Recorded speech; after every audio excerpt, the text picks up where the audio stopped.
Bahkan ketika saya kecil, mungkin Mas Sam nggak tahu ya kalau zaman sekarang anak-anak guyonannya agama atau enggak. Tapi kalau zaman saya kecil guyonan agama tuh terus-terusan. Maksudnya kita biasa aja guyonin agama orang lain, walau sampai kasar banget ya walaupun ya. Tapi tidak kita katakan bahwa kita menistakan agama atau orang yang dikatain begitu juga nggak tersinggung sebenarnya. Karena kita punya toleransi yang tinggi gitu ya. Nah maka dalam kasus tadi balik lagi tentang intention, kadang-kadang ada orang yang dia memang tidak punya intention, tapi dia mengatakan mungkin itu adalah sesuatu yang salah, maka bisa dimaklumi. Nah intention ini salah satunya dilihat adalah dari orang-orang tersinggung atau tidak. Atau dari pendapat para ahli. Contoh, satu kalimat itu bisa jadi pernyataan, bisa jadi pertanyaan. Gimana tuh? Karena intention. Ya. Gimana tuh? Itu adalah kalimatannya. Ya.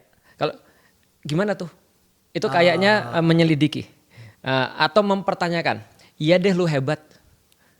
Emang lu hebat? Emang lu hebat? Itu kan intention. Nadanya ya. Nadanya, intonasi itu kadang-kadang melambangkan intention juga. Nah maka satu pertanyaan itu tidak bisa dilihat dari pertanyaan aja. Maka harus ada intention. Nah contoh kayak misalnya kasus penistaan yang sangat terkenal tahun 2016. Itu intentionnya sangat jelas karena ada videonya. Maka orang-orang yang lihat itu no doubt maka dia katakan ini pasti mengarah kepada ini. Oke. Nah itu intention ya, tapi kita udah ini lah beresin lah ya. Intinya bahwasanya kalau kita bicara tentang penistaan agama sebenarnya tidak serigid itu sih, tidak seperti yang 2016 semuanya harus diratain penistaan agama.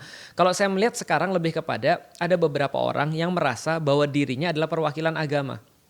Merasa seperti itu. Merasa. Ketika dia terserang, dia menganggap agamanya yang diserang.